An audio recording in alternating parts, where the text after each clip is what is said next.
इसलिए मैं उनसे निवेदन करूंगा उन्हें सद्बुद्धि मिले और वो बाबा साहब के जो लेके संविधान घूमते हैं फर्जी लेकिन मानने का काम।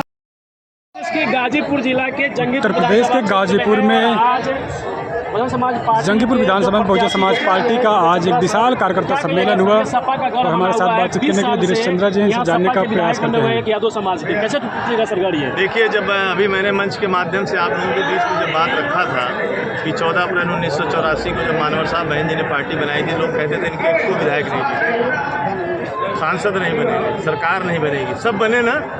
उसी प्रकार से हम लोग बाबा साहब, मानवर साहब और मान्या बहन जी के मानने वाले हैं। और आज आपने देखा कि हमारे कल जैसे राष्ट्रीय संयोजक हमारे माननीय आकाश आनंद जी ने जिस तरीके से शुरुआत कर दी है, हम यही गढ़ नहीं, हम उत्तर प्रदेश के सारे गढ़ तोड़ेंगे और बहुजन समाज पार्टी के विधायक जिताएंगे और माननीय बहन जी को 2027 में मुख्यमंत्री बनाएंगे। आकाश आनंद ने जिस तरह से अखिलेश यादव और राहुल गांधी को अंकल जी कहा, पूरे उत्तर प्रदेश में खलबली मचा हुआ है सर। कौन सा गलत कह दिया? सही कहा उन्होंने बिल्कुल सही कहा। वो 20 वर्ष के हैं और माननीय अखिलेश जी 55 वर्ष के होंगे करीब, तो अंकल जी तो हुए और क्या हुए। अब हम उम्मीद करें कि कोई हमको भाई साहब कहे हमारा जो 30 साल का, तो हम कैसे उम्मीद कर सकते हैं ये? सर बैस समाज का आप लोगों ने प्रत्याशी दिया है, क्या लगता है सर बैस समाज आएगा बसपा के साथ? निश्चित तौर पर आज जब हम लोग रोड शो के माध्यम से आए और जब बाजार में घुसे तो बैस समाज के लोगों ने इतना अच्छा स्वागत किया। माला पहनाने के लिए होड़, जो हम लोगों को देर हुई करीब 40 मिनट, हम लोगों को यहाँ से केवल 400 मीटर से आने में लग गया। इतने ज़्यादा बैस समाज के लोगों ने फूलों की बरसात की, माला पहनाया, इतना सम्मान किया। निश्चित तौर पर पूरा बैस समाज ही नहीं, क्योंकि सुभाष चंद्र जी बहुत अच्छे व्यक्तित्व के धनी और मान्या बहन जी जैसी पार्टी बहुजन समाज पार्टी से चुनाव लड़ रहे हैं, निश्चित तौर पर वो सीट को जीतने का काम करेंगे। सर आरक्षण के लेकर सर बवाल मचा हुआ, लोग कह रहे हैं कि आरक्षण खत्म होना चाहिए। अभी मान्या बहन जी ने उस बारे में प्रेस कॉन्फ्रेंस करके पूरी बात को रखने का काम किया है। आज मैं उस बात को दोहराऊंगा नहीं, निश्चित तौर पर जब समय होगा तो विस्तार से उस पर बात। बहन जी ने सारी बात से कह दिया। आपको बड़ी क्या लगता है? मान्या बहन जी का आशीर्वाद है, मान्या बहन जी का विश्वास है, माननीय आकाश आनंद जी का विश्वास है। मैं तो छोटा सा कार्यकर्ता हूँ, बीबीएफ का संयोजक था। कहाँ गए हमारे बीबीएफ का संयोजक था। मान्या बहन जी ने उठा करके कई पदों पे रखा, जिला रखा, फिर कोऑर्डिनेटर बना, विधान परिषद में नेता बनाया।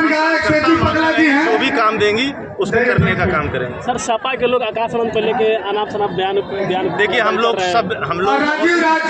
लोग बड़े सभ्य आदमी, हम बाबा साहब के संविधान को मानने वाले हैं और उस संविधान में जिस चीज़ को गलत कहा गया है उस चीज़ को हम लोग बोलने या करने का काम नहीं करते हैं। इसलिए मैं उनसे निवेदन करूंगा उन्हें सद्बुद्धि मिले और वो बाबा साहब के जो लेके संविधान घूमते हैं फर्जी लेकिन मानने का काम नहीं करते।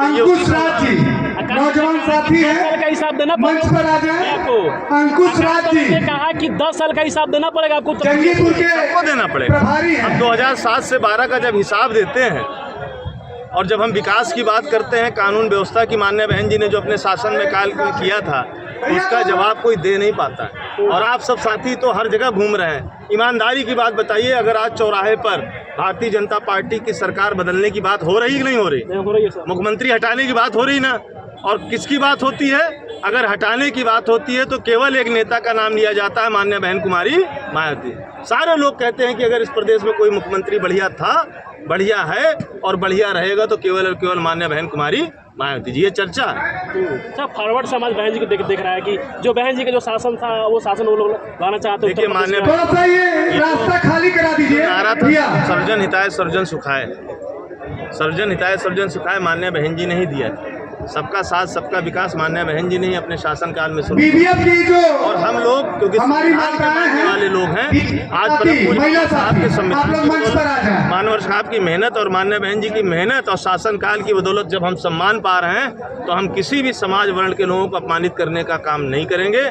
हम सर्व समाज के अच्छे लोगों को बहुजन समाज पार्टी से जोड़ेंगे, विधायक बनाएंगे और सबके चाहत की पार्टी बहुजन समाज पार्टी की सरकार बनाकर माननीय बहन जी को मुख्यमंत्री बनाए। तो क्या लगता है उत्तर प्रदेश में परिवर्तन की लहर है सर इस बार? बिल्कुल निश्चित तौर पर 2027 में माननीय बहन जी मुख्यमंत्री बनने जा रहे हैं। बहुत बहुत धन्यवाद। सर क्या लगता है कि युवा साथ में, क्योंकि जंतर मंतर में जब आंदोलन चल रहा था तो बहुत सारे लोगों ने कहा कि बहन जी का यहाँ समर्थन ही नहीं मिल रहा है, तो युवा जो कहीं न कहीं भटक रहा है इस मामले में। अच्छा, युवा भटक क्यों रहा था? युवा की लड़ाई लड़ने कौन गया था? जो साथी युवाओं की लड़ाई लड़ने गए थे और कह रहे थे कि लाठी चलेगी तो पहले मेरे ऊपर चलेगी, गन चलेगी तो मेरे ऊपर चलेगी, और जब लाठी और गन चलने लगी तो भैया लोग कहाँ चले गए संसद भवन में सो गए बिस्तर बिछा के। तो हम लोग संविधान के मानने वाले लोग हैं।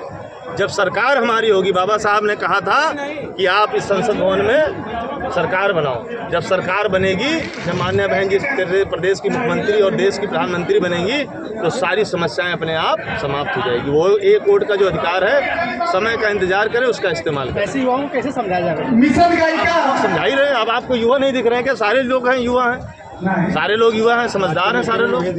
हमारी बहुजन समाज पार्टी किसी को भी भड़का करके मुकदमा लगवाने का काम नहीं करती। हमारी बहुजन समाज पार्टी बाबा साहब की मानने वाली है। बाबा साहब ने कहा था कलम ज्ञान, हम उस पर चलते हैं। तो अभी हम आपको बता दें कि दिनेश चंद्रा